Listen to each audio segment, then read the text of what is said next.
रूप पाहता लोचनी रूप पाहता लोचनी रूप पाहता लोचनी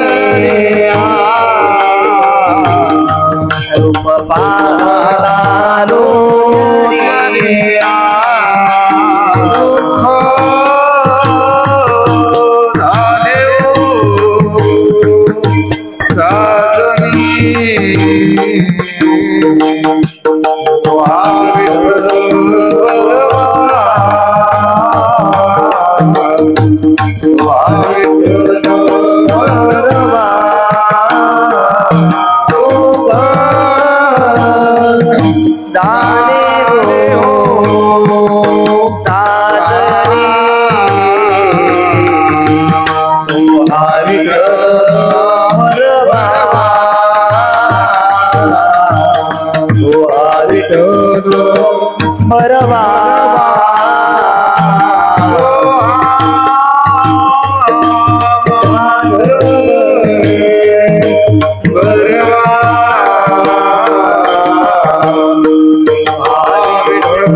पवित्र सोहळी पवित्र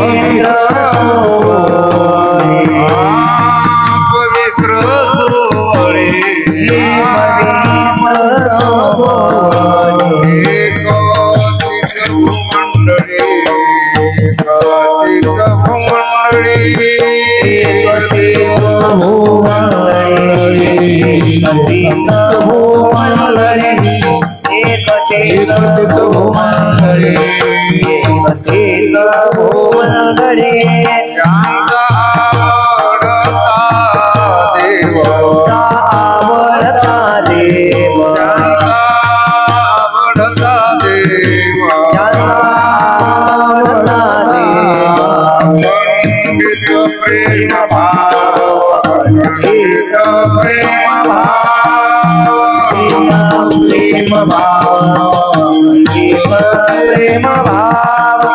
अखंडित प्रेम भाव प्रेम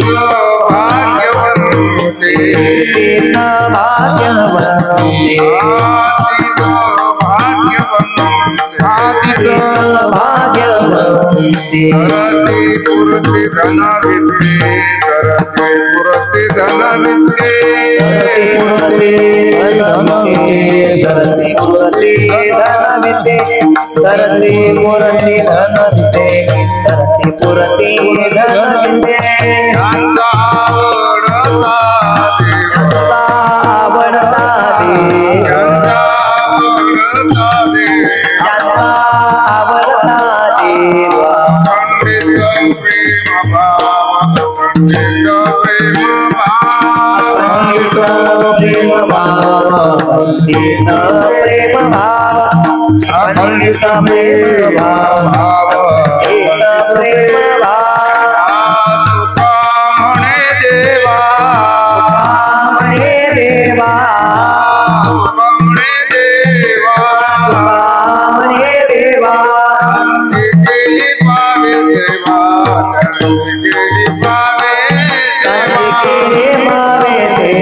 हरे पवित्र सोवळी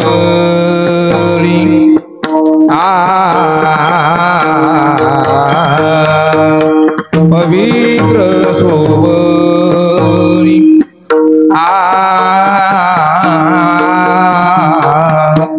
पवित्र सोवळी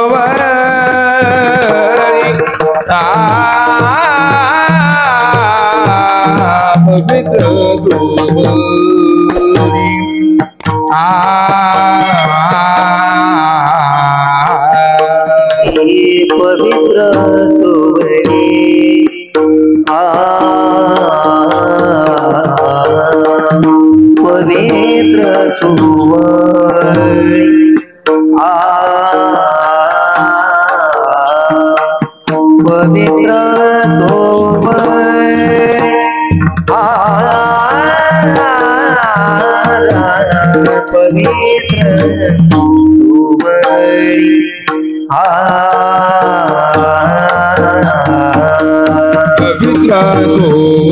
पवित्र सोवळी पवित्र सोवळी पवित्र सोवळी पवित्र सोवळी पवित्र सोवळी पवित्र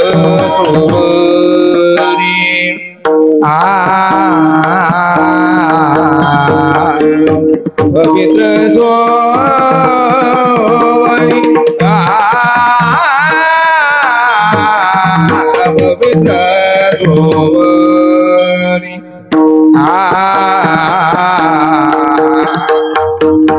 पवित्र सोवळी पवित्र सोवळी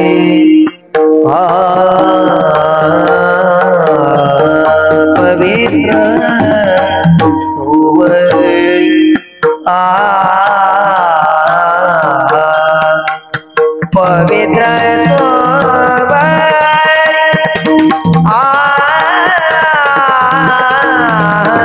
पवित्र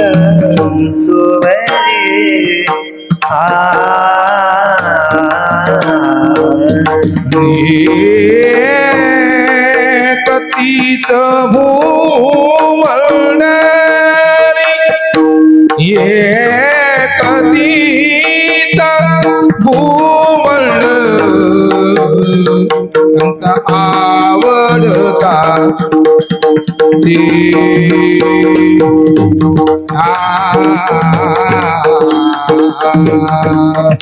अंता आवडता देव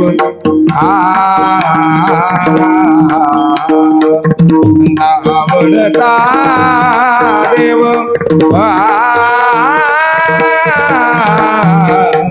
आवडता देव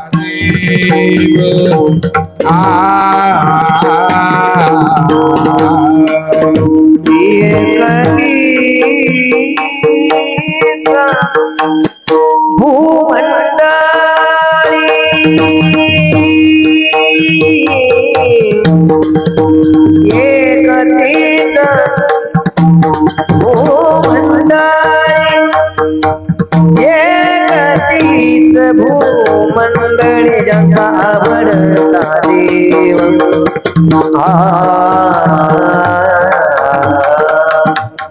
ज्यांचा आवडता देव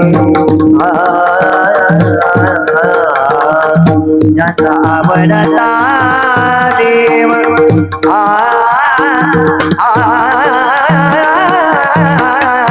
आवडता देव ज्यांचा आवडता देव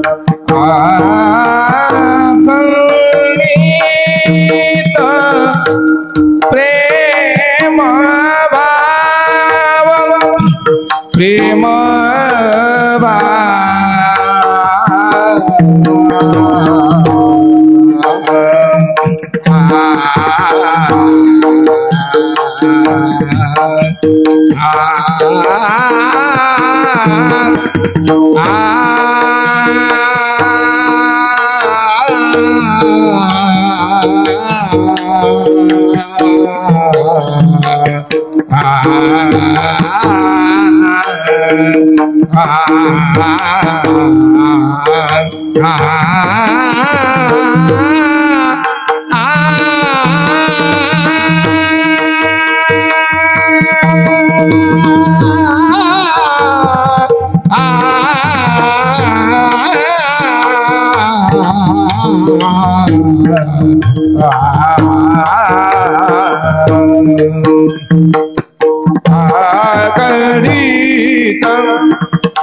प्रेम भाव पंडिता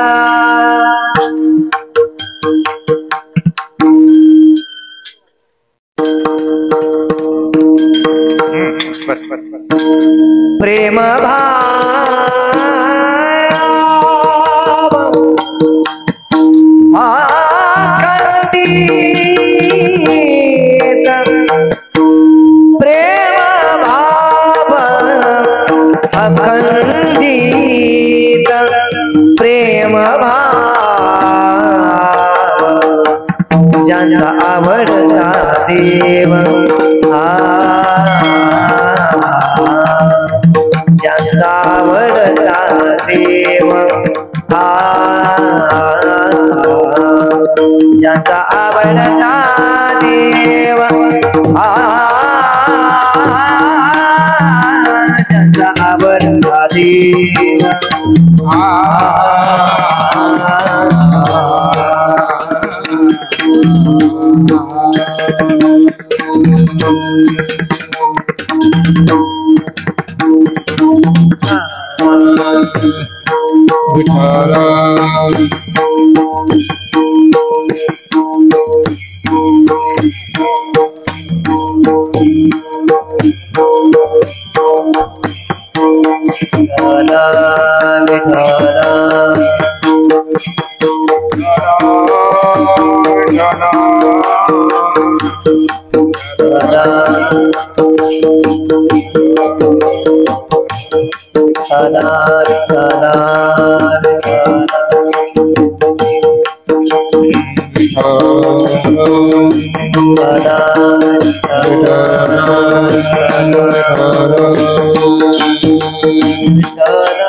पवित्र सोहळी एकतीच भूमंडळी ज्यांचा आवडता देव अखंडित प्रेम भाव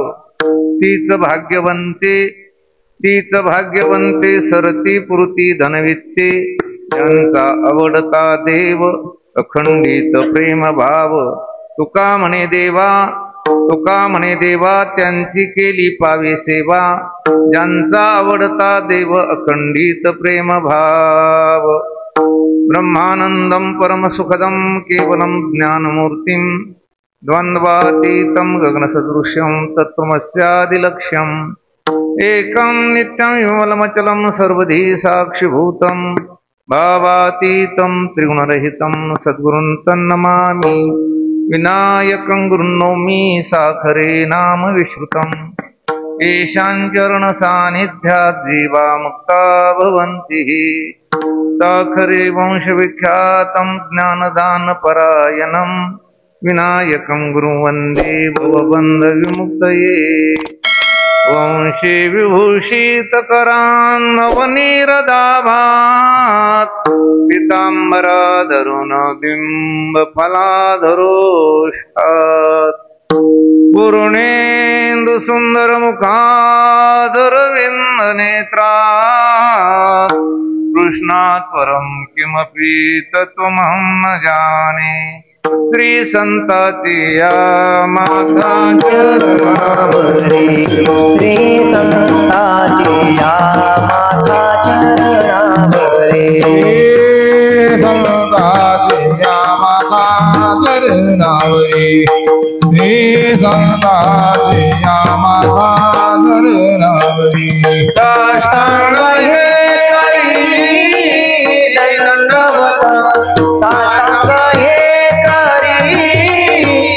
दंडवत विश्रांती पावलो सांभाळा उतरे विश्रांती पावलो सांभाळा उतरे साष्टांग एक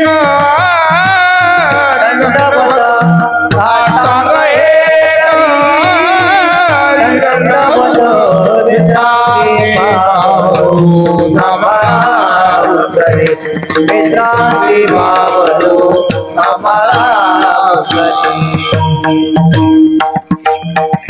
आत्मरूप गणेश केल्या स्मरण होय सकळ विद्यांचे अधिकरण ते बंधू श्रीचरण श्री गुरु ते नमस्कारुणे आता पवित्र सोळी कथित भूमंडळी ज्यांचा आवडता देव अखंडित प्रेम भाव प्रस्तुत स्थली प्राप्त प्रसंगी कीर्तनरूपी सेवेसाठी निवडलेला अभंग हा विश्वंदनी जगद्गुरु संत श्रेष्ठ तुकोबरा यांचा 4 चरणात असून अभंगातील प्रतिपाद्य विषय असा आहे की महाराज म्हणतात भुवनाम पृथ्वी आणि मंडळनामा आकाश किंबहुना संपूर्ण ब्रह्मांडामध्ये पवित्र अर्थात अत्यंत शुद्ध आणि 16 म्हणजे वेदाचा जो विटाळ आहे त्याच्यापासून जे वेगळे झालेले आहे असे पवित्र आणि 16 या विश्वामध्ये कोण आहे महाराज म्हणतात एकतीच भूमंडळी महाराजांनी इथे अनन्य साधारणपणा दर्शून अन्याची काय केलेली की व्यावृत्ती केलेली आहे कारण या जगामध्ये तेच एक असे आहेत की कसे आहेत ते 16 हे आहेत आणि पवित्र आहे महाराजाला विचारलं कोण आहे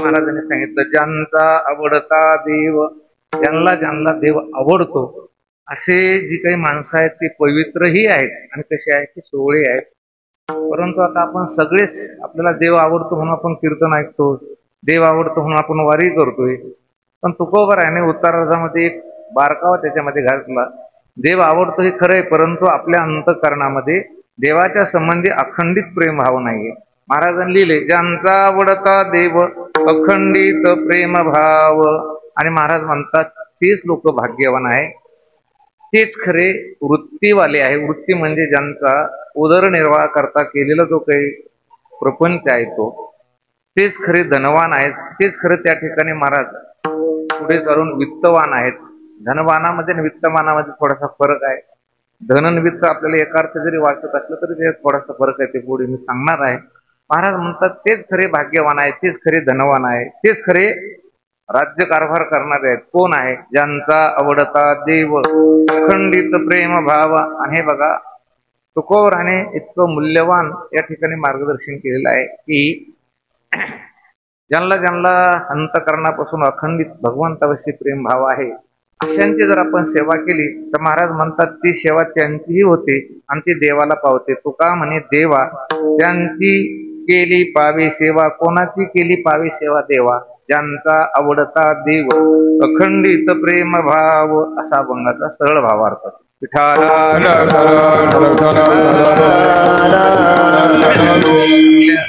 नियोजित वेळेच्या या अभंगावर माझ्या अल्पमतीप्रमाणे काहीसं चिंतन मांडण्यापूर्वी अल्पसा परिवर्तन अत्यंत गरजेचं आहे की आजचा जो दिवस आहे आणि कालचाही दिवस वारकरी संप्रदायाच्या दृष्टीने फार महत्वाचा काय की दिवस आहे काल भक्त शिरोमणी नामदेव महाराज यांचा संजीवन समाधी सोहळा आणि आज वारकरी संप्रदायातील आद्य संत शिरोमणी सावता बाबा यांचा 731वा हा या ठिकाणी संजीवन समाधी सोहळा महाराष्ट्रभर, महाराष्ट्राच्या बाहेर किंबहुना वेगवेगळ्या ठिकाणी संत शिरोमणी सावता बाबा यांचा समाधी सोहळा साजरा होतो.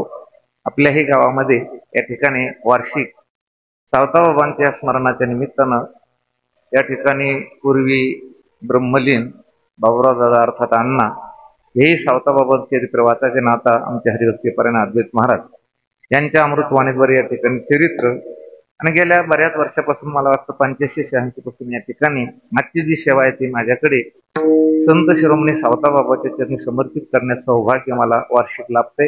याही वर्षी आमचे जो महाराज गुंडो महाराज यांच्याद्वारे ही सेवा आणि सेवेकरिता जो अभंग हा तुकाराम महाराजांनी आजच्या अभंगामध्ये खरं एक बाजू जर आपण बघितलं संताचं लक्षण सांगितलेलं आहे. तसं जर आपण थोडंसं चिंतन केलं तर सावता बाबांचा अधिकार खूप मोठा होता. एक सतत परमार्थामध्ये वाक्य आपल्या कानावर येतं, कर्मे येशू भजावा. कारण भगवंत असे एकरूप होण्याकरता किंवा भगवत रूप होण्याकरता अनेक प्रकारची साधनं आहे. त्याच्यात कर्म आहे, उपासना आहे, ज्ञानही आहे. पण आपलं कर्म जराही न थांबवता, जराही न चुकता भगवत रूप होऊन त्या भक्तीच्या जोरावर भगवान किती ऋणी केलं याचं एकमेव उदाहरण जर कोणतं असेल तर सावता बाबाच आहे. कारण ते कर्माद्वारा भगवत रूप झालेलेच आहे. कर्म करून करून म्हणजे सोप्या भाषेत बोलायचं म्हणजे सावता बाबांना देवाकडे जायची गरज नाही, दिवस सावता बाबाकडे आले. इतकं माणसाचं कर्म चांगलं असायला पाहिजे. आणि मी 2-3 दिवसापासून सांगितलं की प्रपंचामध्ये परमार्थामध्ये थोडासा फरक आहे. कारण प्रपंचामध्ये प्राधान्य प्रदर्शनाला जास्त आहे. ज्याचं प्रदर्शन व्यवस्थित त्याचा प्रपंच थोडा कसा आहे की व्यवस्थित आहे. पुन्हा एकदा वाक्य बोलतो की ज्याचं प्रदर्शन चांगलं आहे, संसारात नीटनेटकेपणा आहे, त्याचं नियमितपणा आहे, घर बरं आहे, राहणीमान चांगलं आहे, लोक म्हणते सुशिक्षित माणूस चांगला माणूस का, त्याचं प्रदर्शन चांगलं आहे. परमार्थामध्ये सुद्धा प्रदर्शन नाही पाहिजे, कारण प्रदर्शन आता जास्त होऊन राहिले. परमार्थामध्ये सगळ्यात जास्त ते दर्शन बाजूलाच राहिलं पण प्रदर्शन. असे माणसं राहतात कसेचे कसे. मी परवाला ते गोलमेज परिस्थिती एका महाराजाचा फोटो काढून आणला, पण आता दाखवीत नाही देव. एक फूट तर त्याच्या त्या धोत्राचं काठ होतं, जसं काही साडीची मला तर वाटली साडी एक निघून आला. म्हणजे हे काय झालं, प्रदर्शन. पावडर तोंडाला लावून जाणं हे काय झालं, प्रदर्शन झालं. परमार्थामध्ये सगळ्यात मोठी गोष्ट जरा काय असेल तर दर्शन, याला पहिलं प्राधान्य द्यायला पाहिजे. की मी ज्या देवाची सेवा करतो त्या देवाचं दर्शन व्हायला पाहिजे. आणि त्या दर्शनाचे कंधारकर महाराज नेहमी 5 प्रकार सांगायचे. एक प्रतिमा दर्शन, दुसरं सगुण दर्शन, तिसरं अवतार दर्शन, चौथं ईश्वर दर्शन आणि 5वं आहे ब्रह्मदर्शन. विठाला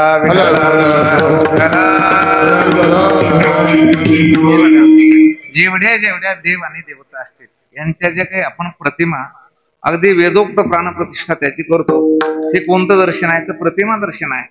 रामदास स्वामींनी लिहून ठेवलं महाराज, नाथोडे मुख्य परमात्मा म्हणून स्थापने लागे प्रतिमा. मुख्य परमात्मा हा आपला अनाकलनीय होतो, म्हणून त्याच्यासाठी आपल्या भारतीय संस्कृतीमध्ये प्राणप्रतिष्ठा आणि या प्रतिमा काय करायच्या, स्थापन करायच्या. समजा सावता बाबाची या ठिकाणी प्राणप्रतिष्ठा ही प्रतिमेची आहे, महादेवाची ही प्रतिमा आहे, रामचंद्र प्रभूजी ही काय की प्रतिमा आहे. आणि म्हणून प्रत्येक माणसानं जन्माला आल्यानंतर सकाळी त्याचं पहिलं आद्य कर्तव्य उठायचं, स्नान वगैरे करायचं, प्रतिमेचं काय घ्यायचं, दर्शन घ्यायचं. आपल्याला जो देव आवडतो त्या देवाचं काय करायचं, दर्शन घ्यायचं. ही गंमत आहे अशी. कशी, हे लग्न समारंभ, लग्न जुळवायचं असेल ना त्याच्यात गुण जुळावे लागतात. काय जुळावे लागतात, तसंच आहे महाराज याच्यामध्ये सुद्धा. प्रत्येक माणसाचे त्या देवतेचे गुण जुळले त्यालाच तो देव आवडतो, दुसऱ्याला नाही आवडत. आजही बघा तुम्ही इथे जर माणसं काढले ना तर कोणता कोणी एक देव विशेषत्वाने एखाद्याला आवडतो. सगळे देवाची भक्ती करते ते खरं आहे, पण त्याचे एखाद्या देवावर काय असतं की प्रेम असतं, म्हणजे त्याचे याचे गुण जुळते त्या देवाचे आणि या भक्ताचे. आपला विषय हा चालला, तुम्हाला जो देव आवडतो त्या देवाचं दररोज काय करायला पाहिजे आणि दर्शन घ्यायला पाहिजे. हे प्रतिमेचं दर्शन आहे, कुणालाही घेता येते. माळकरी असेल त्याला घेता येतं, माळकरी नसेल त्यालाही घेता येतं. पण प्रतिमा दर्शनावर थांबायचं नाही. प्रतिमा दर्शनावर कधी थांबायचं नाही. आपण इथेच थांबलो. फक्त काही लोक त्या ठिकाणी स्वाभिमानाने सांगतात, मी रोज उठलो मारुतीचं दर्शन घेतल्याशिवाय दिवस सुद्धा नाही. उपकार करून राहिले का आमच्यावर? आपल्यावर उपकार करून राहिले का ते नाही, तुमचं कर्तव्यच आहे ते. अहो तुम्ही जालन्यामध्ये गेल्यानंतर जर दिवसभर बरोबर ट्रॅफिकच्या नियमाप्रमाणे जर गाडी चालवली तर येताना तुम्हाला पोलीस ते बुके आणि शाल श्रीफळ देऊन सत्कार करतात. होय दादा, करायला पाहिजे की नाही? अहो यांनी दिवसभर ट्रॅफिकच्या नियमात गाडी आणली त्याबद्दल आमचं पोलीस डिपार्टमेंट तुमचं सत्कार काय करायचं? अरे तुझं कर्तव्य तिथे. हा, रॉंग गेला तर फाईन होईल, हे तितकंच खरंय. तसं देवाचं दर्शन करणं, काकडा म्हणणं, हरिपाठ म्हणणं हे आपलं काय कर्तव्य आहे. प्रतिमा दर्शन दररोज घ्यायला पाहिजे. आणि इथेच थांबू नका. माणसं इथेच थांबली, काय झाले? इथेच थांबले. मी नेहमी सांगत असतो की प्रपंचामध्ये माणसं आपल्यापेक्षा मोठ्याचा प्रपंच पाहून प्रपंच करू राहिले म्हणून त्यांना त्यांच्या असलेल्या प्रपंचात समाधान नाही. पुन्हा एकदा वाक्य सांगतो, तुमच्यापेक्षा मोठ्या माणसाकडे पाहिल्यामुळं काय होऊन राहिलं? तुम्हाला सध्या जे मिळून राहिले त्याच्यात तुम्हाला समाधानच मिळणार. त्याचं कसं चाललंय? त्याचं कसं चाललंय? कोणाकडे पाहून राहिले तुम्ही? 5 एकरवाला, 10 एकरवाला, 10 एकरवाला, 20 एकरवाला, ज्याला महिन्याला 50 ते 1 लाखाकडे पाहून राहिलं. असं पाहता पाहता फिरकल्याला लोकांना असं वाटतं की एखादं जालन्यात घर पाहिजे. जालन्यातले म्हणते एखादं संभाजीनगरला पाहिजे, संभाजीनगरचे म्हणते एखादं मुंबईत फ्लॅट पाहिजे, मुंबईवाले काय म्हणते एखादं दिल्लीत फ्लॅट पाहिजे, दिल्लीत म्हणते अमेरिकेत घर घेता येईल का? आणि अमेरिकेतले विचार करू राहिले मंगळावर घर बांधता येतील काय? म्हणजे कुठे चालले? वर. कसं काय समाधान मिळणार आहे? तुम्ही खालच्याकडे बघा, 40 एकरवाल्यानं 20 एकरवाल्याकडे, 20 एकरवाल्याने 10 ने 5 ने भूमिहीन माणसाकडे पाहायचं. आणि एकानं मला विचारलं भूमिहीनानं कोणाकडे पाहायचं? त्यांना आंधळे पांगळ्याकडे पाहायचं. आंधळी पांगळी त्याच्यापेक्षा तुम्ही बरं आहे. तेव्हा तुम्हाला तुमच्या संसारात समाधान मिळेल. आता तुम्ही तिथं पोहू राहिले मोठ्याकडे, गेली सर्व सुखाची आशा जन्म गेला. आणि परमार्थात माणसं अशी पाय आपल्यापेक्षा खालच्या माणसाकडे पाहून परमार्थ करून राहील. कोणाकडे पाहिजे? खालच्या माणसा, खालच्या माणसा. मी दोघाला माळी घातल्या आणि त्यांनी मला विचारलं का आता आम्ही काय करू? म्हणलं काहीच नाही, 100 ज्ञानेश्वरीचे बाव्या वाचा दररोज. नाही झाले तर 50 वाचा, नाही झाले तर निदान 10 वाचा. पण ज्ञानेश्वरीची ओळी वाचल्याशिवाय पाणी प्यायचं नाही. दुसऱ्या वर्षी त्या गावात गेलो, बाबा आली एकाची पत्नीनं मुलगा पाठवायला गेलो घरी. गेल्या गेल्या पहिला प्रश्न म्हणे, बाबा यांनी माळ घातली त्या दिवशी 100 वाव्या वाचल्या, जे ज्ञानेश्वरी ठेवली म्हणे अजून खाली सुद्धा काढली नाही. मग मी त्याला थोडं प्रेस करू लागलो, का वाचित नाही, का वाचित नाही? ते बहाणे करू लागले, याच्यामुळे वाचणं होत नाही, त्याच्यामुळे वाचणं होत नाही, कामामुळं. मी जास्त बोलायला लागले. ते म्हणे बाबा आता बस थांबा म्हणे, आता ते मला जास्त बोलू नका. मी माळ घालून फक्त ज्ञानेश्वरीच वाचित नाही म्हणे.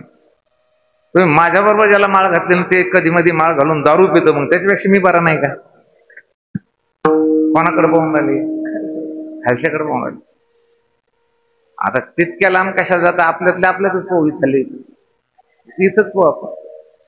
मला असं वाटतं की मी गायनाचार्यापेक्षा मोठा माणूस आहे असं कोणत्या वक्त्याला वाटतं? त्याला तालाचा पत्ता नसू द्या, स्वराचा नसू द्या, त्याला डोकं नसू द्या, किती चांगले गायक असले त्यांना हो केलं की तुम्हाला गुप्ती उभं राहायला लागत का नाही? म्हणजे वक्त्याला असं वाटतं की मी टाळकऱ्यापेक्षा कसा आहे? मोठा आहे. आणि टाळकऱ्याला असं वाटतं की आम्ही श्रोत्यापेक्षा बरे. तुम्हाला वाटलं तरी आहे, नाही वाटलं तरी मला माहिती आहे की तुम्हाला वाटतंच की आपण श्रोत्यापेक्षा थोडेसे कसे आहे. आता यांना काय वाटू राहिले, जे घरी झोपले त्यांच्यापेक्षा आम्ही बरे. कोणाकडे पाहून राहिले तुम्ही? खालच्याकडे. परमार्थापेक्षा मध्ये आपल्यापेक्षा जे अधिकारी माणसं आहे त्यांच्याकडे बघायचं. तैसे हरपले आपण पे पावी, तया संता ते पाहता गिरसावी, म्हणून वानावे ऐकावे तेची सदा पुण्यवंत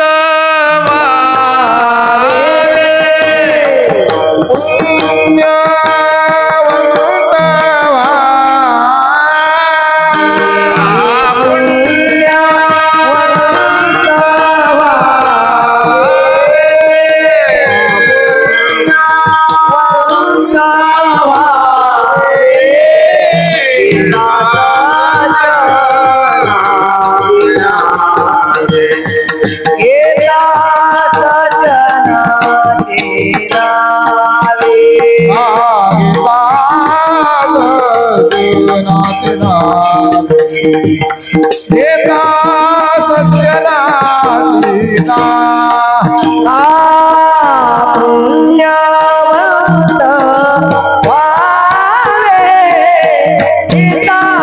सज्जनाची नावे घेता सज्जनाची नावे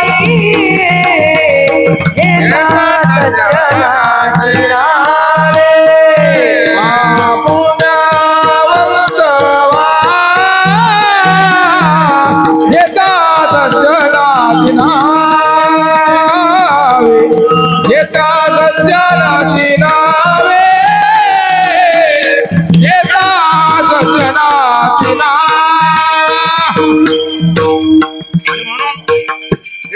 प्रतिमा दर्शन आहे, ह्याच्यापेक्षा पुढचं दर्शन आहे सगुण दर्शन. कोणतं दर्शन आहे? सगुण दर्शन. समजा आपण भगवान शंकराचे भक्त आहोत आणि भगवान शंकराचा मंत्र कोणता आहे? ओम नमः शिवाय. आणि त्या मंत्रामध्ये जेवढी अक्षरं असतील तेवढ्या पोटी जर जप केला तर त्या मंत्राचं पुरस्चरण म्हणतात त्याला. परंतु ते पुरस्चरण त्याचा जो विधी सांगितलेला आहे त्या विधीप्रमाणे ते झालं पाहिजे. एकाग्रचित्तानं व्हायला पाहिजे, पवित्र होऊन व्हायला पाहिजे, त्याच्यामध्ये श्रद्धा पाहिजे, भावना पाहिजे. त्याचं जर पुरस्चरण झालं तर त्या देवतेचा सगुण साक्षात्कार होतो असं शास्त्र सांगतंय. आपल्याला काही झालेलं नाही. म्हणजे प्रतिमा दर्शनापेक्षा कोणतं दर्शन श्रेष्ठ आहे? सगुण दर्शन आहे. आणि सगुण दर्शनापेक्षाही अवतार दर्शन कसं आहे की श्रेष्ठ आहे. तुम्हाला जो अवतार आवडतो तो मत्स्य, कच्छ, वराह त्या देवतेची उपासना करायची आणि त्याला हे अवतार दर्शन आहे. आणि याच्यापेक्षा नंतर व्यापक दर्शन जर कोणतं असेल तर ईश्वर दर्शन आहे. मला वाटतं ईश्वर दर्शन हे सगळ्यात सोपं आहे. हे जे प्रतिमा दर्शन आहे हे सुद्धा कठीण आहे. सगुण दर्शन आणि अवतार दर्शन आपल्याला बहुतेक होणार नाही, पण ईश्वर दर्शन आपल्याला सगळ्याला घेता येतं. त्यासाठी एकच काम करायचं काय? 2-3 मुद्दे मांडते की माझी प्रत्येक क्रिया आणि प्रत्येक कार्य हे ईश्वर सत्तेनंच होतं. तर तुम्ही समजत नाही का होत नाही? फक्त समजत नाही, नाही तर तुमच्या पापणीची जी उघड झाप आहे ही सुद्धा ईश्वराच्या सत्तेनं होती. सगळं कार्य ईश्वर सत्तेनंच होतं. एवढा निश्चय केला की तुम्हाला ईश्वराचं दर्शन आहे. काही नाही, तो ईश्वर काही असं येऊन भिडतो असं काही नाही. माया विशिष्ट जे काही चैतन्य आहे, अभिन्न निमित्त उपादान कारण, ते भेटायचं सोडून द्या. पण एवढंच तुम्ही समजा की माझ्या जी प्रत्येक क्रिया आहे ही क्रिया ईश्वर सत्तेशिवाय होतच नाही, खरं होत नाही. चाले हे शरीर कोणाच्या सत्ते कोण बोलावे असा निश्चय करा तुम्ही. निश्चय केला की झालं ईश्वराचं दर्शन आहे. आणि त्याच्यानंतर ब्रह्मदर्शन आहे. देशकाल वस्तू परिच्छेद रहित त्या ब्रह्माचं त्या ठिकाणी महाराज सर्व पदार्थामध्ये दर्शन होणे याचं नाव काय की ब्रह्मदर्शन आहे. आणि त्या ब्रह्मदर्शनाची साठी काही अभंग सावताबा बनलेली महाराज. लसूण मिरची कोथिंबीर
लसूण मिरची लसूण मिरची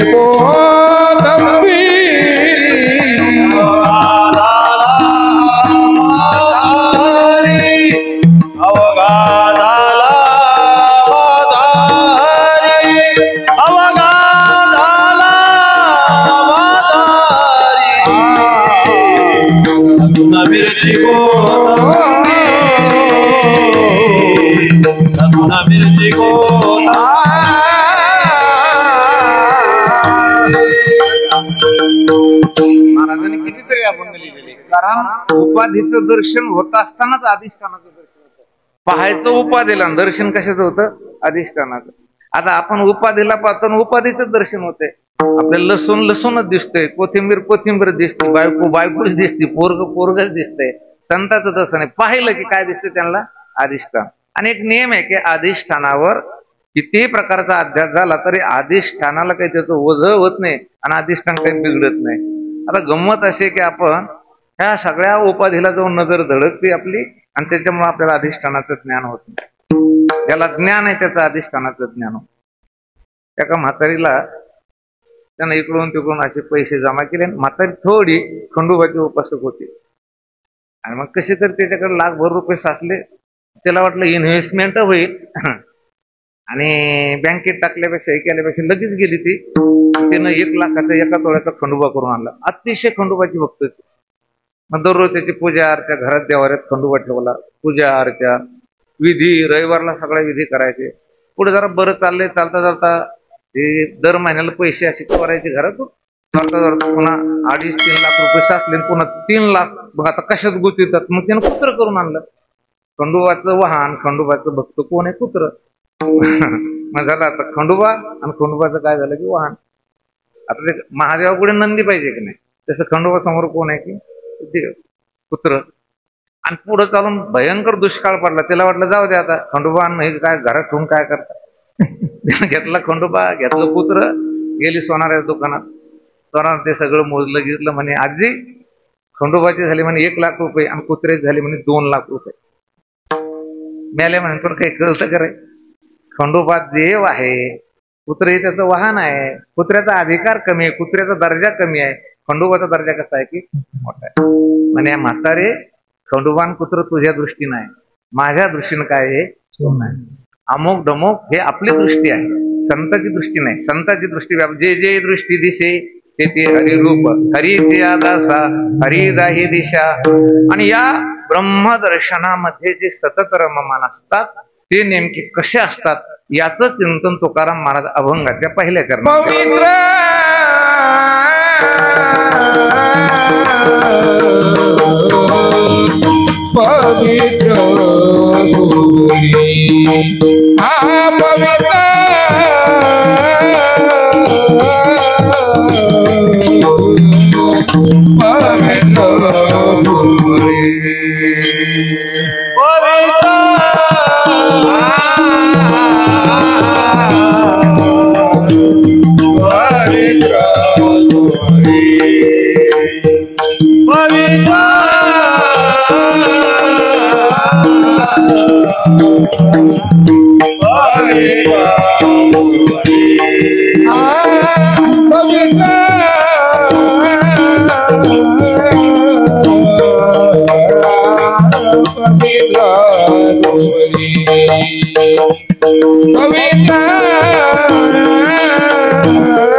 एकतीत भूमंडळी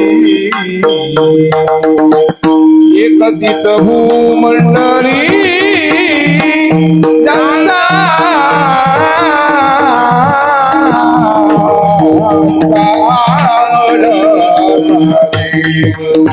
आनंदा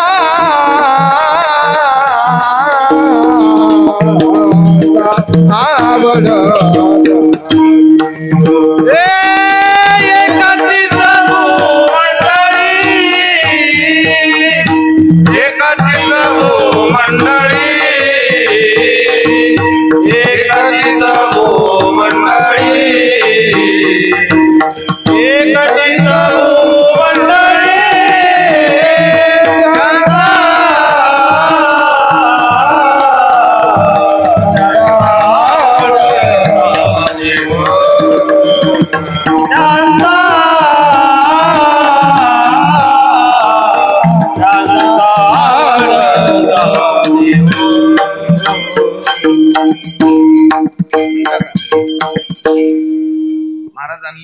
पवित्र सोवडी. ऐ बाळा, तुम्हाला अजून बसा बसा खाली. थकलेली बसा बसा बसा बसा, काय अडचण नाही, बसा. अरे हटकून म्हणतो नाही, खरंच बसा बसा. थकलेले तर विठाला महाराज म्हणतात पवित्र सोवडी कथित भोंडळी. गुरुजी नेहमी सांगायचे काही गोष्टी कालतः पवित्र आहे. कालतः पवित्र म्हणजे काय? विशिष्ट कालामध्येच ती गोष्ट पवित्र राहते. तो काल संपला की ती गोष्ट अपवित्र होती. असं जर का असेल तर कालत्व अवच्छेदकाने गाय ही पवित्र आहे. कशी आहे? गाय पवित्र आहे.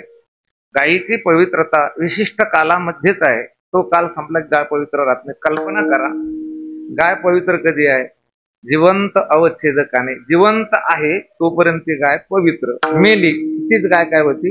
अपवित्र होती. याचा अर्थ गायीचं पावित्र्य हे कालाच्या अधीन आहे. काही जन्मतः पवित्र आहे. आता हे मृग ज्याला आपण हरिण म्हणतो, हरिण कधी जन्मल्यापासूनच पवित्र आहे.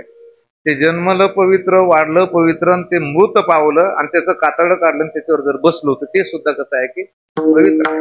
म्हणजे काही कालतः पवित्र आहे, काही त्या ठिकाणी महाराज जन्मतः पवित्र आहे, काही देशतः पवित्र आहे. कारण काही देशच असे की ते देशच मुळात कसे आहे की पवित्र आहे. बघा तुम्ही, एकतर या देवाचं म्हणजे आपलं हे भाग्य आहे की आपण नीच येवणीला गेलो नाही. दुसरं एक भाग्य आहे की आपण दिव्य येवणीला गेलो नाही. कारण नीच येवणीमध्ये भयंकर असं दुःख आहे. दिव्य येवणीमध्ये भोगाशिवाय दुसरं काही नाही. आपल्याला मध्यम आणि भगवत प्राप्ती करून घेणारी ही मनुष्य येवणी आपल्याला मिळाली म्हणजे आपल्याला मृत्यूलोक मिळाला, हे आपलं काय की भाग्य आहे.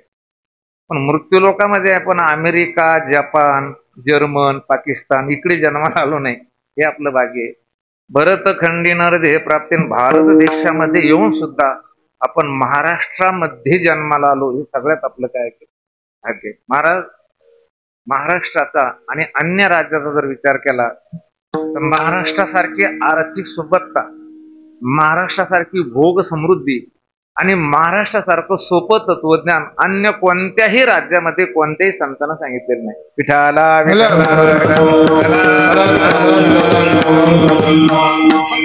आपण पवित्र देशामध्ये आणि देश पवित्र जो होतो तर काय लीडर लोक जन्माला आले, उद्योजक जन्माला आले, मोठे मोठे हिरो जन्माला आले म्हणून नाही. आपल्या देशाला पवित्र का? तर बघा, आपल्या देशातील नद्या सुद्धा पवित्र आहेत. कशा आहेत? वाचे म्हणता गंगा गंगा. त्या नद्याचं अवतीर्ण होणे याला सुद्धा काही काय की इतिहास आहे. अरे उगच एखादी नदी निघाली बाहेर असं नाहीये. भगीरथी गंगा असेल, इकडे गोदावरी गंगा असेल, म्हणजे या नद्यामुळे पवित्रता आहे. आपल्या देशामध्ये ऋषी मुनी साधू संत म्हणून देश कसा आहे की पवित्र आहे. आणि गुरुजीचं वाक्य सांगतो, गुरुजी म्हणायचे सगळ्यात मोठे आहे की आपल्या भारत देशामध्ये महाराष्ट्रामध्ये पतिव्रता स्त्रिया आहे म्हणून देश पवित्र आहे. कारण दुसऱ्या देशामध्ये गोऱ्या कातड्याच्या स्त्रिया आहे पण पतिव्रता नाही, आणि भारतामध्ये मध्यम स्त्रिया आहे पण कशा आहेत त्या पवित्रता आहे. विठाला आणि मग काही कुलतः पवित्र, काही काही माणसं असे मला चांगल्या कुलातच जन्माला येते. कारण त्यांचं पवित्र ते कुळ, बस एवढंच की त्यांचं कुळच कसं आहे पवित्र आहे आणि त्याच्यामुळे ते जन्माला आले.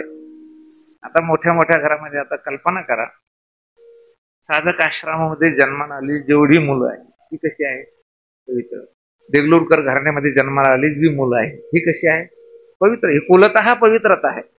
आपल्याला ती त्या ठिकाणी महाराज मिळालेली नाही ती संधी. पण याच्यानंतर काही गोष्टी अशा की संस्कारानं पवित्र होतात. तो आधी जरी दुराचारी तरी सर्वोत्तमच्या अवधारी. हे बघा, आता हे जे बारीक बारीक मुलं आहे ते पांडुरंग महाराज खरंच उपकार आहे. मला वाटतं बंटी महाराजला माहित आहे की नानाजीनं आपल्या पंढरपूरच्या आपल्या कीर्तनात सांगितलं होतं की तुम्ही पुढच्या वर्षी वारीला नाही आले चालतं पण पोराला पाठवा. कारण माणसं नाही वारीला गेले तरी चालते पण तुमची मुलं जायला पाहिजे. आणि ते मुलं कोणते? असे 35 वर्षाचे आणि 30 वर्षाचे नाही. हे बिगडेल पोर आहे, हे वारी खराब करते नाही.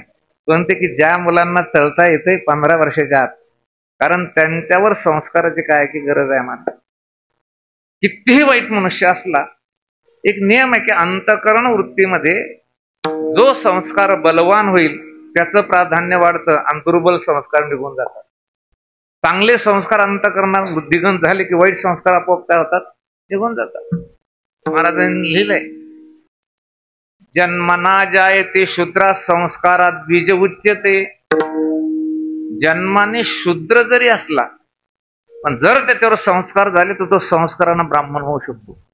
ही सगळ्यात मोठी गोष्ट काय की संस्कार संस्कारात हा काही पवित्रता आहे आणि काही संबंधता आहे. किती पापी मनुष्य असू द्या, परंतु जर संबंध चांगला आला त्याला की त्याला तो काय होतो की पवित्र होतो. पुनीत केले विष्णू दासी, पुनीत केले विष्णू दासी, पुनीत केले विष्णू दासी, पुनीत केले विष्णू दासी. संगे आपुल्या दोषी, संगे आपुल्या दोषी, संगे आपुल्या दोषी, संगे आपुल्या दोषी, संगे आपुल्या दोषी, संगे आपुल्या. पुनीत केले देवती संगे आपुल्या, संगे आपुल्या दोषी, संगे आपुल्या दोषी. सकेले विष्णुदासी धनी आपुलिया दोषी, धनी आपुलिया दोषी, धनी आपुलिया दोषी. याला संबंधाने पवित्रपणा येणे, याला कोणतं पवित्रता म्हणतात, संबंधता.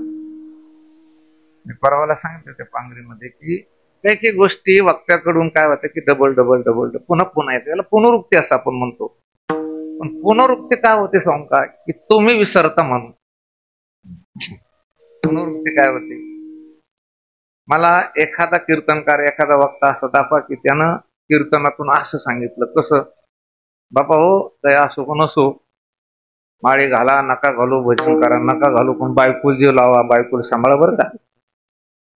असं असं कोणा सांगितलं, सांगितलं कोणा? असं जर सांगितलं असं तर मी कीर्तन बंद करेन.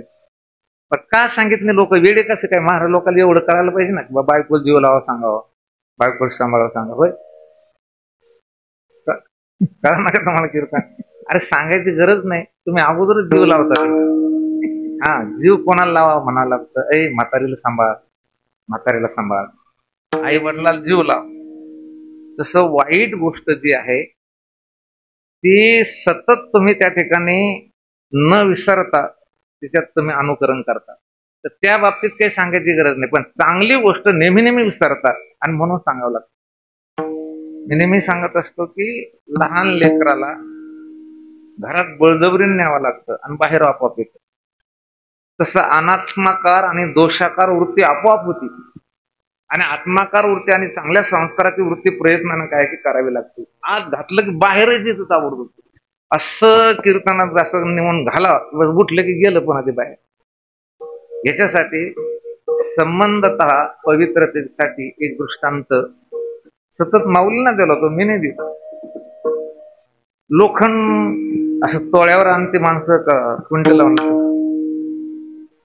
लोखंड क्विंटलवर टनावर, इथं किती लोखंड पडेल तुमची जागा, लोखंड पडेल नाही, टनावरच आणते लोक, सरासरी क्विंटल टन. तर असं कधी पाहिलं की लोखंडाचा अलंकार घातला कोणी, असं काय त्याला मोदी घातली, बायकोला एक दाणे करून आणली कोणी नाही. बरं लोखंडाला मातीवर जर ठेवलं तर माती त्याला हळूहळू खाती. माऊलीनं तर त्याच्यापेक्षा पुढे लिहिले, लोह उभे खाय माती परिते परिसाचे संगती, सोने झाले पुढची न मिळी जे लो, हे महाराज म्हणतात. लटकून ठेवलं तरी माती त्याला खाते. आणि लोखंडाचा रंग हा कसा आहे की काळा कुट्ट आहे. आणि त्या लोखंडाच्या डोक्यामध्ये एकदा आलं की आपल्याला फक्त एकाच जातीची भीती आहे, जीव आहे, आणि ते फक्त कोण, परीस. आणि म्हणून कावरी फोडावया लागी, लोह मिळो का परिसाची अंगी. हे लोखंडाचं गण गेलं परीस फोडायला, आणि परीस तर फुटला नाही, पण हे काही लोखंडाचं राहिलं नाही, ते झालं सोनं. वाल्ल्या कोळी नारद मुनीला मारायला गेले तर मुनी मेले नाही, पण हा वाल्ल्या राहिला नाही. याला काय म्हणायचं, संबंधतः पवित्र. तसे अज्ञानी लोक, मूर्ख लोक, पाचवी लोक क्विंटलवर भेटते, क्विंटलवर, टनावर. कशावर भेटते? टनावर भेटते, म्हणजे असे मोजून नाही भेटत. तुम्ही बस स्टँडला जा, ते आहेच पुढं. तुम्ही रेल्वे स्टेशनला जा पुढं, तुम्ही विमानतळावर जा, सगळ्यात जास्त मोकार राहिले तिथे. आम्ही पाहिले कुठं भेटतात ते. या पेपरच्या शेवटच्या पानावर जाहिरातीचं पान येतं. हायस्कूलची जाहिरात असेल तर पाहिजे BA BD MSc BEd काय पाहिजे. एखादी समजा कंपनीची असेल, कृषी कंपन्याची, BSc Agri MSc Agri diploma झालेला असतो. आणि आता पुन्हा जाहिरात सुरू झाल्यात, वधू पाहिजेत आणि वर पाहिजेत. काय पाहिजेत? वर. आणि मग वर पाहिजे, त्याच्या खाली काही अटी आहे. कसा पाहिजे? जेमतेम रूपवान असला तरी चालेल, हाईट एवढी एवढी पाहिजे, शेती पाहिजे त्याला थोडीशी, थोडी बारकी नोकरी पाहिजे, अशी काय ते जाहिरात आहे. पण वर पाहिजे, त्याच्या खाली अटी अशाने पाहिल्या मी अजून. कशा? 24 तास दारू पिणारा पाहिजे, पत्ते खेळणारा पाहिजे, मोकाट. जाहिरात का देत नाही लोक? ती जाहिरातीची गरज नाही त्याला. कुठं भेटत आहे? तुम्ही असे नुसते निघाले ना, त्याला जाहिरातीची गरज नाही. अर्जुन बाबा दृष्टांत सांगायचे पाहते, अर्जुन करा. त्या मराठवाड्यामध्ये ज्वारीची शेतं असायची, आणि एका आंधळ्याला सप्ताहाला जायचं, म्हणून त्यांना नातवाला सांगितलं रविवारची सुट्टी आहे, मला तुझ्या गावाला नेऊन घाल. नातवानं काठी घेतली, आपली काठी टोक म्हाताऱ्याच्या हातात दिलं, त्यानं पुढचं टोक धरलं आणि चाललं. नातू रस्ता चुकला आणि त्या ज्वारीच्या शेतातून मधून एक पाऊल वाटत होती, त्याच्यातून चालला. त्या शेतकऱ्याने त्या काळामध्ये एक आंतरपीक घ्यायचे पूर्वी, शेंदडू टाकायचे. कोणतं? सेंद, पिकलिया सेंद, ते शेंदडू. आणि मग हे चालता चालता त्या म्हाताऱ्याच्या अंगठ्याचं, पायाच्या अंगठ्याचं नख वाढलेलं होतं, आणि त्याला एकदम दणका लागला कशा शेंदाडाचा. ते नख निघालं आणि रक्त निघालं. आणि मग ते म्हणे, करे मला जरा वेदना व्हायला लागल्या, दुखायला लागलं, मला ठेच कशाच लागली. नातू म्हणे, बाबा ते शेंदाडू आहे. नातवानं शेंदाडू म्हणणं आणि म्हाताऱ्यानं उत्तर देणं बरोबरच केलं. म्हणजे मला लय कडू वेगळायचं. त्या पोराला जरा आश्चर्य वाटलं. त्याने ते शेंदाडू तोडलं, कुरतडलं, तर कडवट कडवट कडवट, अत्यंत कडवट लागलं. आणि मग त्या मुलाला कुतूहल वाटू लागलं, आपल्या आजोबांनी शेंदाड्याच्या रंगावून जर ओळखलं कडू म्हणावं. हिरवा रंग असेल तर कडू राहतात, पिवळा असेल तर गोड राहतात, पण म्हाताऱ्याला दिसत नाही. बरं खाल्लं म्हणावं तर यानं खाल्लंही नाही. बर वास घेऊन बघितलं म्हणा तर वासही नाही घेतला. म्हणे, बाबा वास न घेता, न खाता, न हुंगता, न पाहता कडू बरोबर कसं काय सांगितलं तुम्ही? आणि म्हणून तर ठेसा लागू राहिल्या म्हणे यायच्या, नाही तर गोड असते तर लहानपणीच घेऊन गेले असते लोक. ठेसा कोणाचा लागतो? मग चेच धनका कोणाचा लागतो? उठले की कडवट लोकांच्या ठेसा लागतो. पण कितीही कडवट असू द्या, एकदा का संताच्या बरोबर गेले आपुल्या महिमाने साधू परिसे गेले सोने, साधू परिसे गेले सोने, साधू परिसे गेले सोने. आपुल्या महिमाने साधू परिसे गेले सोने, साधू परिसे गेले सोने, साधू परिसे गेले. याला संबंधाचा पवित्रता म्हणतात. किती पापी माणूस असू द्या, तो जर संताकडे गेला नाही तर त्याला हळूहळू पाप खात राहतं, आणि थोडस पुण्य गेलं की पुण्य त्याला लाभत. परंतु जसं लोखंडाला माती खाती, तसं मला वाटतं की जर ज्ञान नसेल, अज्ञान असेल, तर सारखं त्याला त्याचं कर्म काय करतं महाराज, खात राहतं. त्याला पवित्रपणा येत नाही, उजेडपणा येत नाही. बघा तुम्ही, आज सावता बाबांना समाधी घेऊन जवळजवळ 731 वर्ष झाली तरी लोक स्मरण करतात. आणि तुम्हाला विचारलं तुमच्या आजोबाचा बाप कोण होता ते माहित नाही, त्यांना अलंकार म्हणून कोण धारण करतं? भजन ज्ञानोबा तुकारामचं यार भजन बघा तुम्ही. म्हणजे याचाच अर्थ असा आहे की एकदा साधूच्या सोबत माणूस गेला रे गेला की त्याला लोक अलंकार म्हणून गळ्यामध्ये काय करतात, धारण करतात. त्याला संबंधाचा पवित्रता म्हणतात. आणि त्याच्यानंतर काही गोष्टी अशा की त्या स्वभावाचाच पवित्र आहे. जीवाचं जर चिंतन केलं तर जीव मुळातच पवित्र आहे. कसं आहे, पुण्य केल्यानं निर्मळ होतो आणि पाप केल्यानं तो असा काय होतो, मलिन होतो. असं काय आणि गीतेमध्ये भगवंताने सांगितलं पुन्हा एक गोष्ट पवित्र आहे, नहि ज्ञानेन सदृश्यम पवित्रम इह विद्यते. विश्वामध्ये सगळ्यात पवित्र गोष्ट जर कोणती असेल तर काय, ज्ञान आहे. मग संतांना जी पवित्रता आहे ती कोणत्या अवच्छेदकाने तुकोबराने वर्णिलेली आहे. पवित्र सोहळी एकतीच भूमंडळी. तर खरं असं आहे, पवित्र शब्द जर आपण विग्रह केला तर पवी अधिक त्र बरोबर पवित्र. आणि पवी शब्दाचा अर्थ आहे वज्र. आणि वज्र हे काय आहे की शस्त्र आहे. कोणाचं शस्त्र आहे? इंद्राचं शस्त्र. आणि शस्त्र हे सतत दुःख हेतू आहे. ध्यानात घ्या, दुःख हेतू आहे का नाही. आता आपण इथं बसलो, एक माणूस आला तलवार फिरवीत असत, आपल्याला आनंद वाटत का दुःख होईल? मारतात काय मारतात काय. तुम्ही त्याला वाटेन एखादा बंदूक घेऊन आला असेल, मजा वाटते बंदाचा. वाटत मारली गोळी तर करता काय. बंदूक ही दुःख हेतू आहे. फरशी कुराड दुःख हेतू आहे. शस्त्र सतत दुःखाला काय आहे की.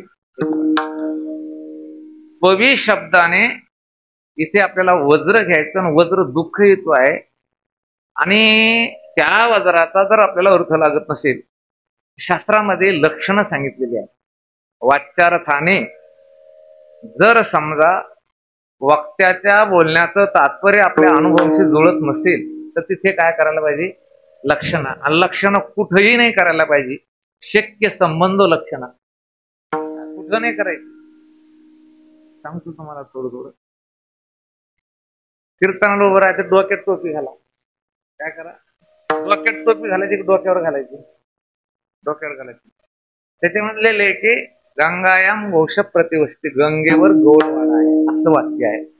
गंगेवर गाईचा गोठा आहे. काय? गंगेवर गाईचा गोठा आहे. गंगा नावाच्या नदीचा जो प्रवाह आहे त्या पाण्यावर गाईचा गोठा राहू शकत नाही. काय? गंगायाम घोष प्रतिवस्ती, तिचा गोठा नाही. गंगेवर म्हणजे गंगेचा प्रवाह गोठा आहे का? मग तिथे काय करायचे? लक्षणं. मग लक्षणं कुठं करायची? डोंगरावर. मग शक्य संबंधी लक्षणं त्या गंगेच्या तीराच्या संबंध, म्हणजे त्या पाण्याच्या संबंधी करायचं. कारण त्या पाण्याच्या जवळ काय तीर आहे गंगेचा, म्हणजे गंगेच्या काठावर काय रोड वाहून राहिला. रोड वाहून राहिला म्हणजे पाऊस पडून रोड वाहून चालला नाही, त्याच्यावर वाहनं वाहून राहिले. पण रोडवरच धारा बरं का, नाही बैलगाडीच्या रस्त्यानं नाही. शक्य संबंधी लक्षण, शक्याच्या संबंधी लक्षण. तसं पवी म्हणजे वज्र आहे. वज्र हे दुःख हेतू आहे.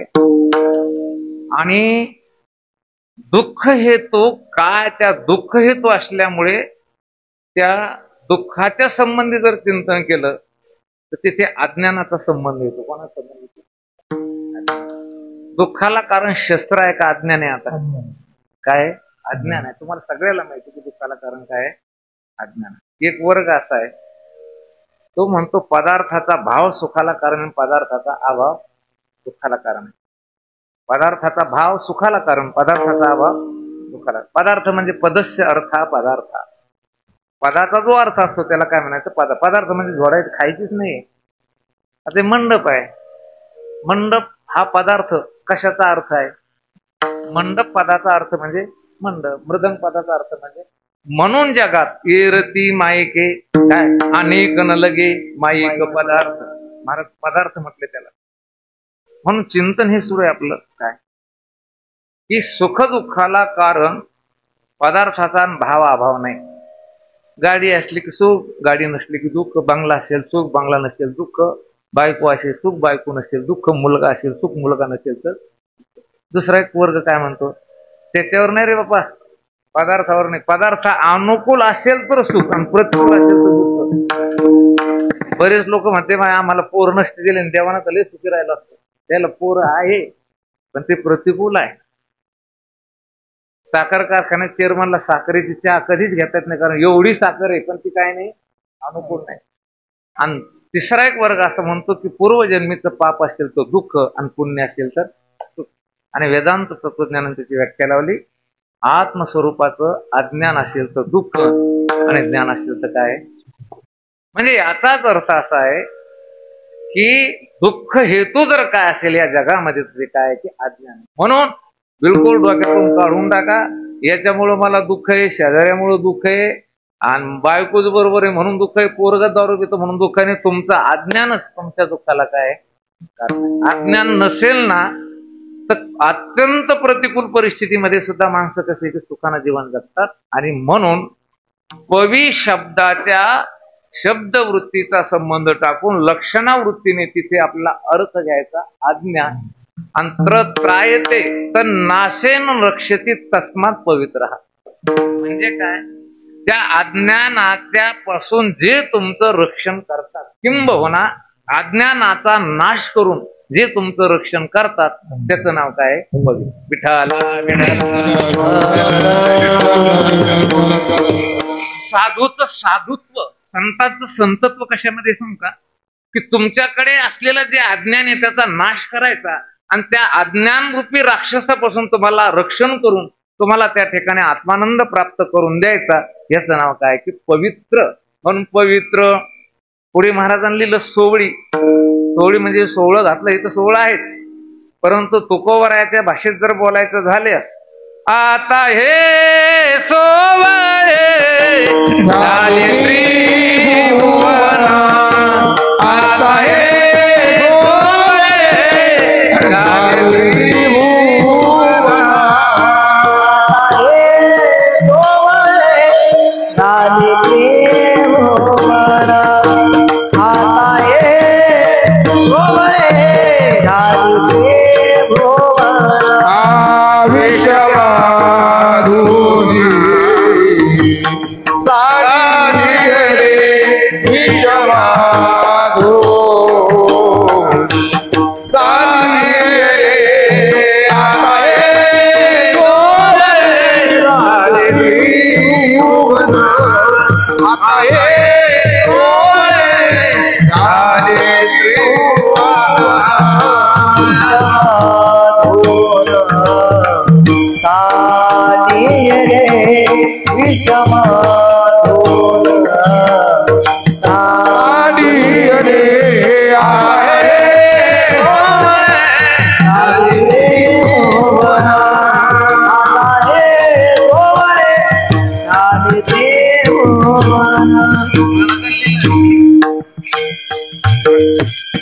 विषमता, भेद हा ज्याच्या बुद्धीला सांधून गेलेला आहे. विषम धुन सांगलेले खरे सोवळे ते, वरून सोवळं आणि डोक्यात भेद, ते सोवळं काही कामाचं नाही. ते आतून ओवळत येते, ते काय आतून ओवळत. एका ब्राह्मणाने मुलाला सांगितलं सोवळं नेस म्हणे, आणि त्यानं सोवळं नेसलं. सोवळं नेसलं आणि जरा नाराज होत. वडील विचारलं नाराज काऊन येतो म्हणे, सोवळं तर नेसला म्हणे तू आता. म्हणे बाबा सोवळं नेसलं पण आतून लंगोटी कशी म्हणे. कारण लंगोटी ठेवून वरून सोवळं नेसलं तर ते ओवळच राहतं, ते सोवळं होत नाही. तसं विषमता बुद्धीमध्ये ठेवून तुम्ही बाहेरून कितीही सोवळे झाले ते सोवळं नाहीये. महाराज म्हणतात डोक्यातून काय झालं पाहिजे, विषम धुन सांडिले. आणि म्हणून महाराज म्हणतात विश्वामध्ये पवित्र सोवळी एकतीच भूमंडळी कोण आहे. महाराजाने अभंगाच्या दुसऱ्या चरणामध्ये ज्यांचा आवडता देवा, ज्यांचा आवडता देवा, ज्यांचा आवडता देवा, ज्यांचा आवडता देवा, ज्यांचा आवडता देवा, ज्यांचा आवडता देवा, ज्यांचा आवडता देवा, ज्यांचा आवडता देवा,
देवा ज्यांचा आवडता देवा आगळीत प्रेम भाव आगळीत प्रेम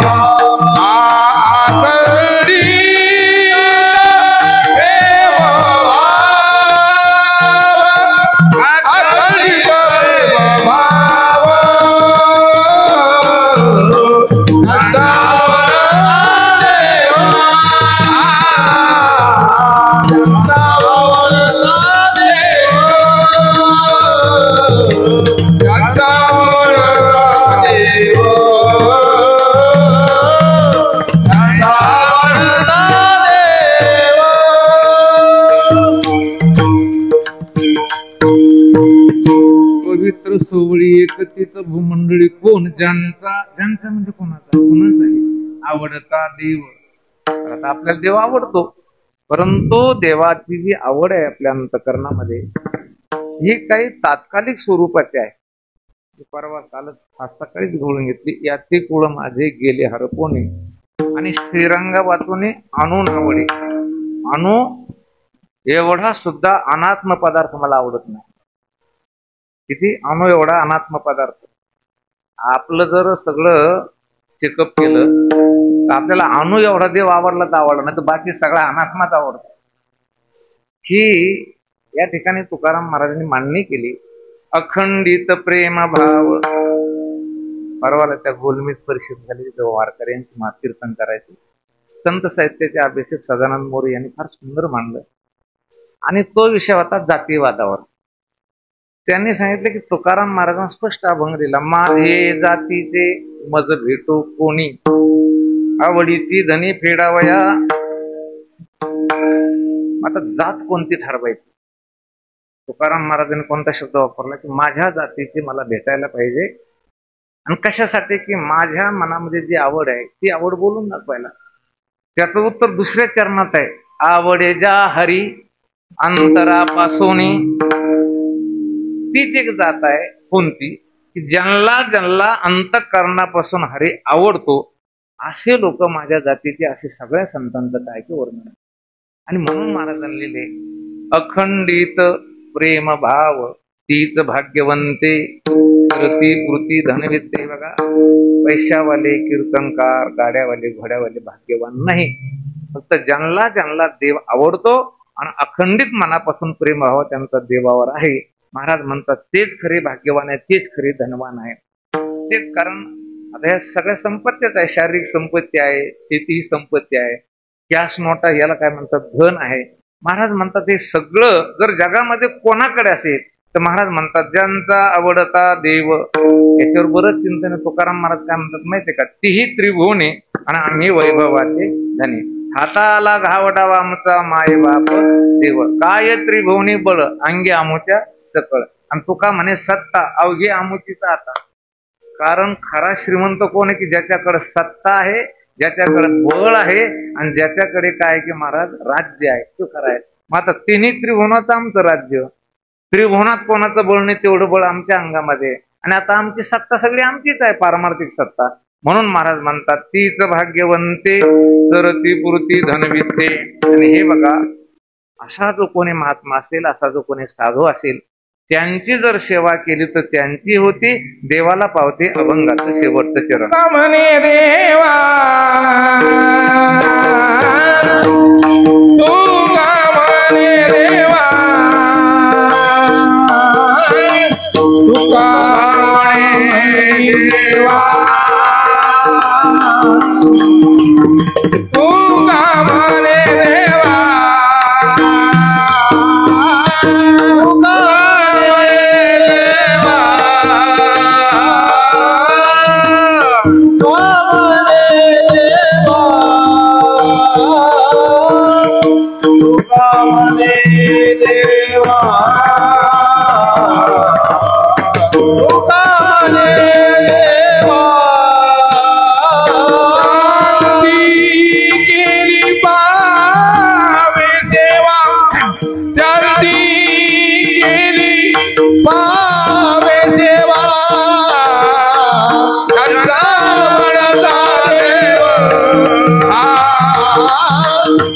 आवडता देव ज्यांचा आवडता देव ज्यांचा आवडता देव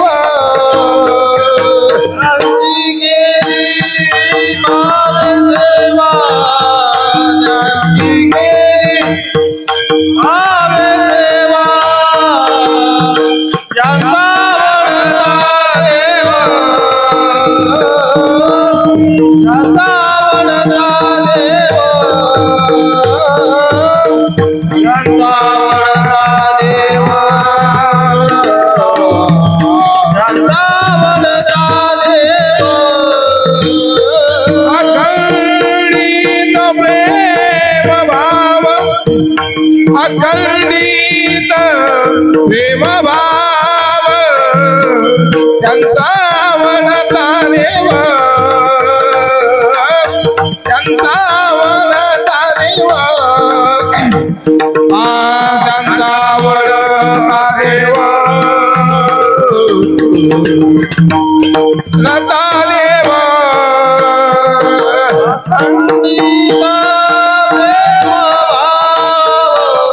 अखंडित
म्हणे देवा त्यांची केली पावे सेवा ज्यांचा आवडता देव खंडित प्रेम भाव ज्यांना ज्यांना देव आवडतो किंबहुना जे संत आहे जे श्रीगुरु आहेत त्यांची जर सेवा केली तर त्यांची तर होतेच पण ती कोणाला पावते देवाला पावते. आपण दोनच सेवा घेऊ आपल्या समोर की एक सेवा आहे देवाची आणि दुसरी सेवा आहे श्रीगुरु किंवा संत किंवा वारकरी किंवा ज्यांना ज्यांना देव आवडतो त्यांची. त्या दोन सेवेचं जर चिंतन केलं तर ईश्वर सेवेमध्ये फक्त अदृष्ट उत्पन्न करण्याचं सामर्थ्य. ईश्वराची जर सेवा केली तर काय निर्माण होईल पुण्य निर्माण होईल. पुण्य काही दिसत नाही ते कसं आहे की न दिसणारे म्हणून अदृष्ट उत्पन्न होईल. आणि श्रीगुरूची सेवा जर केली संतांची सेवा जर केली तर दृष्ट फल आहे मोक्ष. आणि समजा नाहीच जमलं तुमचं काही तर पुण्य ते आपलं बांधलेलंच आहे. म्हणजे दोन लाभ श्रीगुरु आणि संत सेवेमध्ये आहे. हे असं कसं काय बा देव तर सगळ्या जगाचा आहे की त्या ठिकाणी निर्माण करताय पालन करताय आणि साधू तर काही करीत नाही. साधूने फक्त आपल्याला ज्ञान सांगितलेलं आहे. मग देवाच्या सेवेपेक्षाही साधूची सेवा श्रेष्ठ का? त्याचं कारण आहे की जिथे सुलभता असेल तिथं फळ कमी आहे आणि जिथे कठीणता असेल तिथं फळ जास्त आहे. देवाची सेवा सोपी आहे का महाराजांची सेवा सोपी? खरं सांगायचं देवाची सेवा लय सोपी आहे. कार्तिक महिन्यात थंड पाणी टाकलं काय देवाच्या अंगावर आणि काकड्याची एखादी मालिका सोडून दिली काय आणि नैवेद्य दाखवलं काय नाही महाराजांना जमणार नाही. महाराजांची सेवा ही सगळ्यात कशी आहे अवघड आहे. आणि अवघड आहे म्हणून त्या सेवेला फळही सुद्धा तिथे कसं मोठं आहे. देवाची सेवा सोपी आहे. आई वडिलाची सेवा अवघड आहे. पण आई वडिलाची सेवा जर केली त्यांचीही होती ती देवाला पावते. आणि काही देवाची सेवा करा नका करू पण संत सेवा केली ती देवाला पावतेच महाराज. ते ही प्राणा परवते मज आवडते निवृत्ती महाराजांनी लिहिलंय. जे भक्त चरित्र आहे ते प्रशंसित. भक्ता चरित्र आता सावताबाबा चरित्र त्यांचं तीर्थ झालं, पण ते देवाला पावतो. कोणाला पावतो? देवाला. ब्रह्मलीन साखरे महाराज नेहमी गोष्ट सांगायची, त्या दिंडीमध्ये जाणाऱ्या लोकांना एकले नाद राहतो. कोणता नाद राहतो? म्हणजे कोणत्या दिंडीत जाऊ द्या, वाटाण चालले ना, ते काय म्हणते, आमचं साडू आहे तिथं, कोणी म्हणतं आमचं तिकडे कोण आहे की मेहून आहे, कोणी म्हणतं आमचा पाहुण आहे. आता दिंडीत जिथं मुक्काम राहतो तिथं जेवायची व्यवस्था राहते, पण हे असे येडे तिथं पाहुण्याला फोन करतो. काय साडू आम्ही येऊन राहिलो. आता ते साडू गरीब, त्याचा हातावर पोट. वीड सारख्या ठिकाणी एखाद्याचा साडू राहतो गावातला, आणि त्याच्या बिचाऱ्याच्या हातावर पोट आहे. आणि मग हातावर पोट म्हणलं, आता दररोज काम केल्याशिवाय त्याचं काही पोट चालत नाही. आणि हे यानं एकट्यानं जाऊन हे 10-12 जण घेऊन जातात. नुसते 10-12 घेऊन जात नाही, खाणारे घेऊन जाते. गेल्यानंतर त्या पाहुण्याला, त्या पाहुणेला मला वाटतं यांची व्यवस्था करणे आहे. ते बिचारा जाते, 2-1 हजारात इकडून तिकडून साहित्य आणते, गुलाबजामचे काही खवा वगैरे आणते. म्हणजे ज्याच्याकडून 2,000 रुपये कशीच भेटणं होणार नाही, त्याला ते आता ह्यांच्यासाठी कर्ज करावं लागलं. हे कोणच फोन करून सांगतं, चांगलं करा, आमचे स्टँडर्ड पाहुणे, स्टँडर्ड वारकरी आमचे.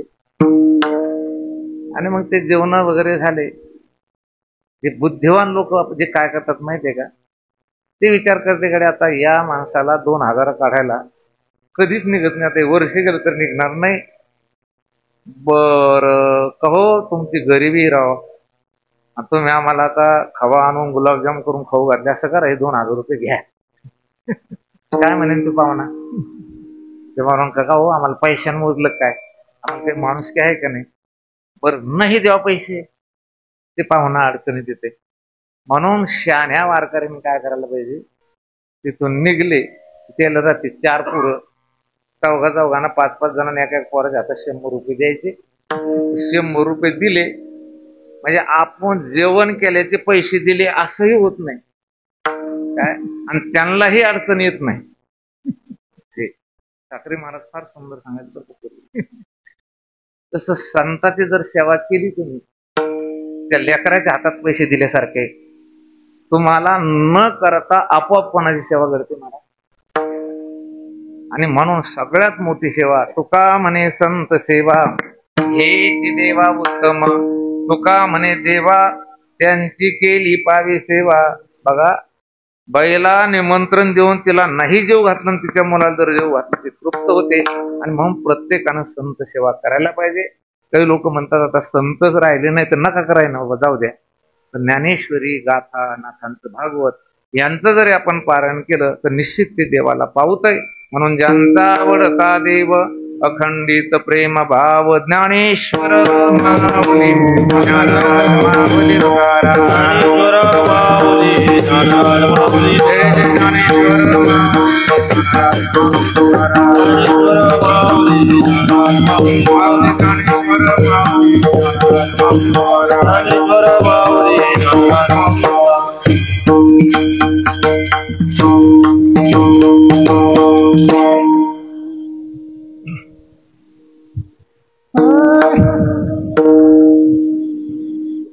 देवा. तुका म्हणे देवा, तुका म्हणे देवा, तुका म्हणे देवा, तुका म्हणे देवा,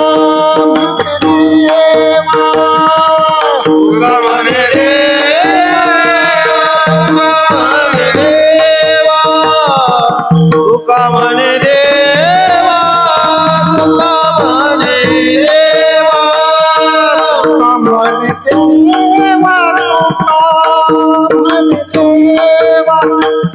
तुका म्हणे देवा, तुका म्हणे देवा, तुका म्हणे देवा, तुका म्हणे देवा,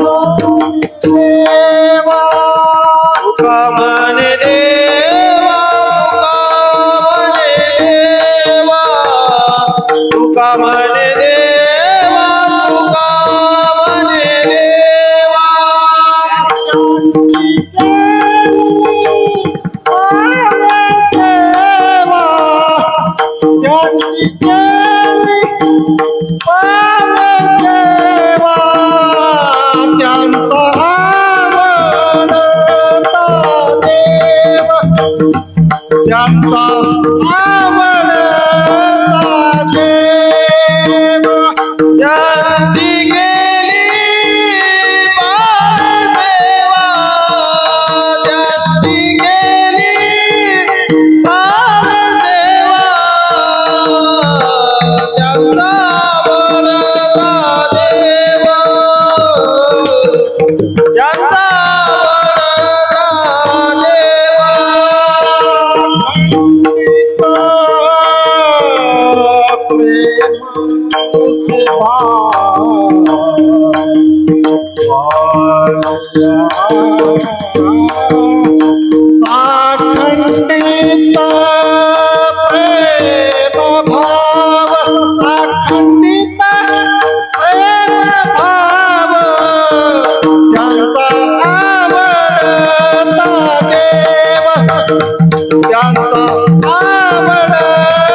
विठ्ठल जय जय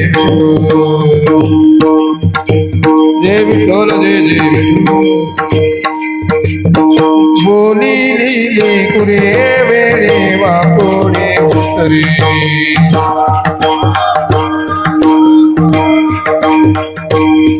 ए नाही विचारिला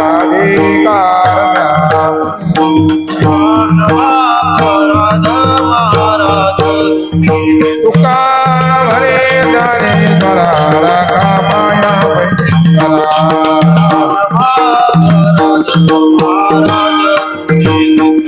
ज्ञानदेव